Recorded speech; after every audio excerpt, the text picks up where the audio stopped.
Break के बाद एक बार फिर से आप सभी का स्वागत है आयुर्वेद पर आधारित हमारे इस बेहद खास कार्यक्रम स्वस्थ विचार में। मैं हूं आपके साथ आपका साथी विकास। दर्शकों, स्वस्थ विचार एक ऐसा कार्यक्रम है जिसमें रोजाना आपको कुछ ऐसी जानकारी दी जाती है जो आपकी सेहत और आपकी तंदुरुस्ती के लिए बहुत जरूरी है। लेकिन कभी कभी हम अक्सर अपनी सेहत को दरकिनार कर देते हैं अपने स्वाद, अपने सुख साधनों की वजह से, क्योंकि हमें यह महसूस ही नहीं होता कि हमारे शरीर में कोई रोग हो भी सकता है। हालांकि अंदर ही अंदर रोग पनप तो जाते हैं, लेकिन वो उसकी सुगबुगाहट हमें तब पता चलती है जब हमें पीड़ा हो या हमें परेशानी हो, और उस समय काफी देर हो जाती है। फिर ऐसे में रोग को कंट्रोल कर पाना मुश्किल हो जाता है। लेकिन जो भी लोग प्रकृति से अपना संबंध बना के रखते हैं, नियम परहेजों का पालन करते हैं, अपनी दिनचर्या को नियमबद्ध रखते हैं, तो यकीन माने ऐसे लोगों के साथ रोग बिल्कुल भी ज्यादा समय तक नहीं टिक पाता। और ये सब संभव तब होता है जब आप आयुर्वेद के तमाम उन नियमों का पालन करते हैं। इस कार्यक्रम के माध्यम से हम वही जानकारी आप तक पहुंचाने का प्रयास करते हैं ताकि आपके अंदर एक जागरूकता उत्पन्न करें अपने स्वास्थ्य और अपनी सेहत के प्रति। आज के इस अंक में भी हम एक ऐसे महत्वपूर्ण विषय पर बात करने जा रहे हैं जो आपके लिए बहुत ही ज्यादा महत्वपूर्ण है, क्योंकि ये रोग अक्सर एक मात्र छोटे से सिर दर्द से शुरू होता है, लेकिन यदि सही समय पर ध्यान न दिया गया तो ये बहुत बड़ा जानलेवा रोग भी हो सकता है। आइए जानते हैं किस रोग पर हम बात करने जा रहे हैं। और इससे पहले कि हम विषय को आगे बढ़ाएं, आप सभी से अनुरोध करेंगे जब भी आप इस कार्यक्रम को देखने बैठे तो कॉपी और पेन जरूर लेकर बैठा करें। जो भी नुस्खे उपचार आपको बताए जाए उनको आप लिख जरूर लिया करें।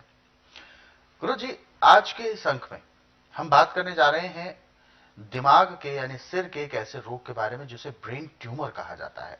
हालांकि इसकी शुरुआत छोटा सा सिर दर्द के तौर पर शुरू होती है, लेकिन कब यह ब्रेन ट्यूमर बन जाता है नहीं पता चलता है। तो इसके विषय में हम आपसे जानना चाहेंगे कि क्या है ये बीमारी। देखिए, ब्रेन ट्यूमर को खास बीमारी नहीं है। अच्छा। परंतु एलोपैथिक दवाइयों गलत उपचार से ये रोग दिन दुगने रातें चौगुनी बढ़ता है। जब आपके दिमाग की नस के अंदर नजला रुक गया जी। तो आपका सांस फिर जो आप नाक से लेते हो पूरा नहीं आता, और जब वहां पे नजला सूख गया तो उसमें भयंकर दर्द होना शुरू हो जाता है। अब मेडिकल साइंस में तो इसको ऑपरेशन करके निकालने की कोशिश करते हैं, परंतु आदमी जो ऐसे अपनी सूझबूझ भूल जाता है। किसी को रहती, किसी को नहीं रहती, परंतु वो रोग कटता नहीं है और आदमी अपंग भी हो जाता है। स्वस्थ विचार एकमात्र आश्रम ऐसा है कि ना तो रोगी मुंह से बोलेगा मुझे तकलीफ है, ना ही कोई टेस्ट रिपोर्ट लाएगा। यहाँ का नियम है कि बुधवार की मैं छुट्टी रखता हूँ, गुरुवार से लेकर मंगलवार तक नाड़ी परीक्षण करता हूँ। नाड़ी परीक्षण में पैर के तलुए से सिर के बाल तक की MRI, CT scan, x-ray, ultrasound, ECG, sonography सब कुछ 5 सेकंड में हो जाते हैं। उसमें जिस अंग में जो कमी पाई जाती है दवाइयाँ दी जाती हैं। दवाइयाँ खाने की हैं, दवाइयाँ पीने की हैं, मालिश करने के तेल हैं, आँख में, नाक में, कान में डालने की दवाइयाँ, दांत मंजन है, यानी जिस जिस चीज़ की कमी है शरीर के अंदर सब चीज़ें देनी है। अब जैसे आपके सिर का दर्द बंद नहीं हो रहा, कितना भयंकर से भयंकर दर्द हो रहा है, सब उपाय कर लिए, परंतु जिस टाइम मैं दवाई नाक में डालता हूँ तो उसी टाइम 2 सेकंड के अंदर वो दर्द बंद हो जाता है। और फिर इसके बाद जो दवाइयाँ खाने की दी जाती है, नाक में डालने की दी जाती है, आंख में डालने की दी जाती है, कान में डालने की दी जाती है, इससे ब्रेन ट्यूमर ऐसे साफ होता है जैसे मैले कुचैले कपड़े को गर्म पानी में सोडा डाल के उसका उजाला हो जाता है।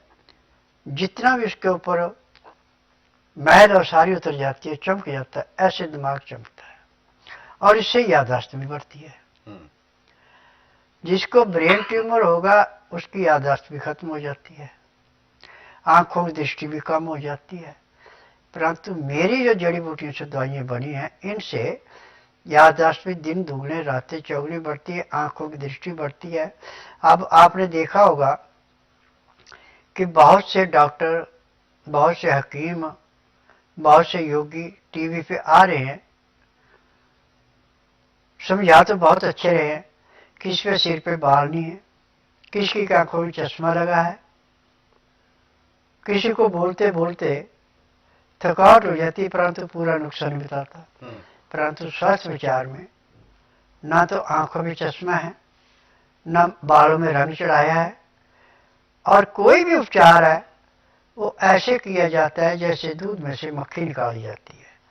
आज मेरे लिए पैर के तलुए से सिर के बाल तक के हर एक बीमारी ऐसे समाप्त करता हूँ जड़ी बूटियों से, जैसे जलती अग्नि पतंगे को नष्ट करती है। और आज मैंने पूरे संसार से एक ही निवेदन किया कि जिसका उपचार कहीं नहीं, उसका उपचार मेरे पास है। आपको तो वहां पे अपने माँ बाप की, दादा दादी, नाना नानी, मामा मौसा, सबकी हमारी हिस्ट्री बतानी पड़ती है, तब आपको दवाइयाँ शुरू होती हैं। मशीनों से टेस्ट करते वो दवाई आपको लाभ करे ना करे, उसमें डॉक्टर को कोई जिम्मेवारी नहीं है। परंतु स्वास्थ्य विचार में जिम्मेवारी है। जिस दिन रोगी आएगा उसी दिन 20% आराम तो जरूर चाहिए। जिनका बहुत भयंकर रोग है उनको भी 10 से 15% आराम पहले दिन मिल जाता है। 15 दिन की दवाई से 50 से 60% आराम मिलता है। 1 महीने की दवाई से रोग समाप्त होता है, दवाइयाँ बंद हो जाती हैं। मेरे आश्रम की दवाई सारी उम्र नहीं खानी पड़ती, और मैं किसी की बड़ी बड़ी दवाइयाँ नहीं बेचता। मेरी अपनी फार्मेसी दवाइयाँ बनाने के, और मुझे 10,000 जड़ी बूटियों की पहचान है जिनसे मैं दवाइयाँ बनाता हूँ। ये दवाइयाँ रजिस्टर्ड है, पेटेंट है, इनका साइड इफेक्ट कोई नहीं है, इनमें कोई किसी किस्म का केमिकल नहीं डाला जाता। तो ये सारी दिक्कतें, जो परेशानियां होती हैं, ये अक्सर हमारी स्वयं की लापरवाहियों की वजह से भी होती हैं।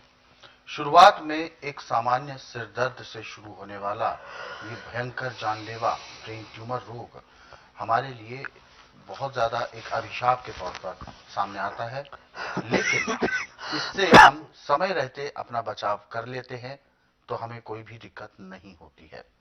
और जैसा कि गुरुजी ने बताया कि कोई भी उपचार आप सामान्य सिरदर्द के लिए यदि लेते हैं तो वो उपचार आपके लिए अगर यदि सुटेबल नहीं रहा तो वह बाजार से लाई गई जो दवाई है वो आपके लिए हानिकारक हो सकती है, साइड इफेक्ट्स उत्पन्न कर सकती है, एलर्जीज उत्पन्न कर सकती है, और जिसकी वजह से एक सामान्य सिर दर्द एक बड़ा भयंकर रोग बन सकता है। तो इन सब विषयों पर हमें सावधान होना है, जागरूक होना है, और कभी भी सिर दर्द हो या ऐसी कोई भी छोटी छोटी दिक्कतें हों तो उसके लिए इस कार्यक्रम में बहुत सारे नुस्खे आपको बताए जाते हैं समय समय पर। और यदि आप पढ़ना चाहते हैं नुस्खों के बारे में और अपने किसी अन्य प्रकार के रोगों के बारे में जानना भी चाहते हैं तो स्वस्थ विचार पुस्तकों के जरिए पढ़ सकते हैं। इन पुस्तकों को आप अपने घर पर कोरियर या डाक के माध्यम से मंगवा सकते हैं। इसके लिए आपको हेल्पलाइन नंबर्स पर कॉल करना होगा। नंबर आपके टीवी स्क्रीन पर है।